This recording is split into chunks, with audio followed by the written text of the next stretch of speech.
வணக்கம், welcome to positive mission சேனலுக்கு உங்களை அன்போடு வரவேற்கிறேன். இந்த உலகத்தில் எதை உதாரணம் எடுத்துக்கிட்டாலும் அதுக்கு 2 பக்கங்கள் உண்டு. ஒரு காயின் எடுத்துக்கிட்டாலும் சரி, ஹெட் அண்ட் டைலு, இரவு பகல், அழுகை சிரிப்பு, நல்ல மனம் துர்மனம், ஏழை பணக்காரன், அன்பு கோபம், இப்படி சொல்லிட்டே போகலாம். அதே மாதிரி நம்மளுடைய மைண்டுக்கும் நெகட்டிவ் பாசிட்டிவ்னு 2 பக்கங்கள் உண்டு. நம்ம மைண்டில் தோன்றக்கூடிய பாசிட்டிவ் திங்கிங் நம்மளை கொஞ்சம் கொஞ்சமாக வெற்றியை நோக்கி அழைச்சிட்டு போக உதவி செய்யும். அதே மாதிரி நம்ம மைண்டில் தோன்றக்கூடிய நெகட்டிவ் திங்கிங் கோபம், எரிச்சல், பொறாமை, தாழ்வு மனப்பான்மை, தோல்வி, வருத்தம், இந்த மாதிரி உணர்வுகளை தூண்டும்.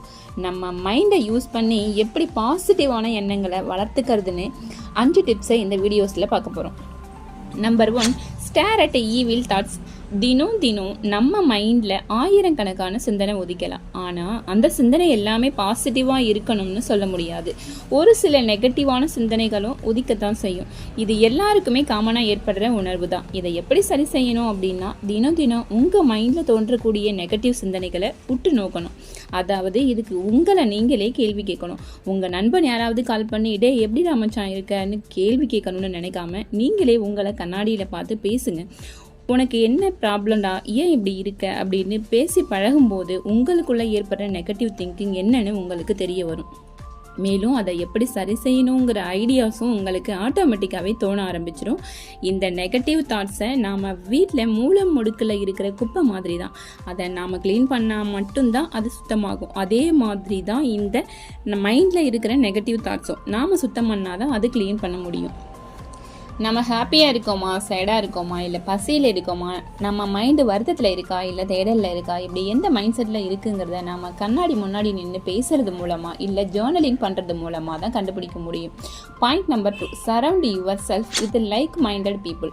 உங்களை சுற்றி இருக்கக்கூடிய செட் ஆஃப் பீப்புள்ஸோட மனநிலை தான் உங்களோட மனநிலைன்னு ஆராய்ச்சிகள் சொல்லுது. நாம் மட்டும் பாசிட்டிவாக திங்க் பண்ணினா போதாது. சம்டைம்ஸ் நம்மளை சுற்றி இருக்கக்கூடிய பீப்புள்ஸோட நெகட்டிவ் திங்கிங் நம்மளை பாதிக்கும். ஒரு சில சமயம் நம்மளோட பாசிட்டிவ் திங்கிங் பிரேக் பண்ணுற அளவு நம்மளை சுற்றி இருக்கக்கூடிய நெகட்டிவ் எனர்ஜி ஹை லெவலில் இருக்கும்போது நமக்கு கெட்ட விஷயங்கள் நடக்க பாசிபிலிட்டிஸ் இருக்குது. இதுக்கு நம்மளை நெகட்டிவாக திங்க் பண்ணுற வைக்கிற உறவுகளையோ இல்லை ஃப்ரெண்ட்ஸையோ அவாய்ட் பண்ணுறது நல்லது. Point number 3, don't expect every thing around you to be perfect. உங்களை சுற்றி எல்லாமே பர்ஃபெக்டாக இருக்கணும் அப்படின்னு எக்ஸ்பெக்ட் பண்ணாதீங்க. உங்களை சுற்றி எல்லாருமே சரியாக இருக்கணும்னு எதிர்பார்க்காதீங்க. உதாரணத்துக்கு நீங்கள் ஒரு சக்ஸஸ் அடையணும்னு நினச்சா அதுக்கு ஒரு சில ஃபெயிலியர்ஸை தாண்டி தான் வர வேண்டி இருக்கும். சில நேரங்களில் நம்ம நினச்ச மாதிரியே ஒரு சில விஷயம் நடக்கலைன்னா அதுக்காக நம்ம செய்த தவறுகளை எண்ணி வருத்தப்படாமல் அதை ஈஸியாக கடந்து வந்துடணும். நாம் சின்ன வயசில் நமக்கு எழுத சொல்லி கொடுக்கும்போது உடனே நம்ம எழுத பழகிறது இல்லை. கொஞ்சமாக தான் சரியாக எழுத பழகியிருப்போம். படங்களில் வர மாதிரி 3 மணி நேரத்தில் எல்லாம் சரியாக அமைஞ்சிடணும்னு எப்போதுமே எதிர்பார்க்காதீங்க. Point number 4, make your thinking stronger. உங்களோட சிந்தனையை நல்ல ஸ்ட்ராங்காக மாற்றிக்கணும். அதாவது வெளியே இருந்து வரக்கூடிய நெகட்டிவ் திங்கிங் உங்களை பாதிக்காமல் உங்கள் சிந்தனையை நீங்கள் ஸ்ட்ராங்காக மாற்றிக்கணும். அதுக்கு யோகா, மெடிடேஷன் இந்த மாதிரி விஷயங்களை எப்போதுமே பழக்கமாக வச்சுக்கணும். நமக்கு ஈஸியாக வரக்கூடிய தியான முறைகளை ஒரு 15 நிமிடமாவது டெய்லி செய்கிற மாதிரி பழக்கப்படுத்திக்கோங்க. உடற்பயிற்சி செய்கிறது மூலமாக நம்ம மசில்ஸ் எப்படி ஸ்ட்ராங்காக மாறுதோ அந்த மாதிரி இப்படி இந்த யோகாலாம் செய்கிறது மூலமாக நம்ம பிரெயினும் ஸ்ட்ராங்காக மாற்ற முடியும்னு சொல்கிறாங்க. Point number 5, change your morning habit regularly. உங்களோட மார்னிங் ரொட்டீன் பழக்க வழக்கங்களை சரியாக மாற்றி அமைச்சுக்கோங்க. ஒரு டேவோட மார்னிங்கை ஜெயிக்கணும்னா முதல்ல அந்த நாளோட நைட்டை ஜெயிக்கணும்னு சொல்கிறாங்க. அதுக்கு நீங்கள் நைட்டு நேரத்துக்கு சாப்பிட்ட நேரத்துக்கு தூங்குறத பழக்கமாக மாற்றிக்கணும். ராத்திரி முழுக்க டேட்டா ஃபுல்லாக தீக்கிறேன்னு சொல்லிட்டு எஃபி, இன்ஸ்டாகிராம்னு மொபைலில் பார்த்துட்டு அடுத்த நாளோட 12 மணி வரைக்கும் முழிச்சிட்டு இருக்கக்கூடாது. இது நம்ம எல்லாருமே செய்கிற தவறு. எப்போதுமே நைட்டு பெட்டில் தூங்க போகிறதுக்கு முன்னாடி மொபைல்லாம் ஓரமாக வச்சுட்டு ஒரு சின்ன வாக் போயிட்டு தூங்குறது உங்களோட ஹெல்த்துக்கு நல்லது.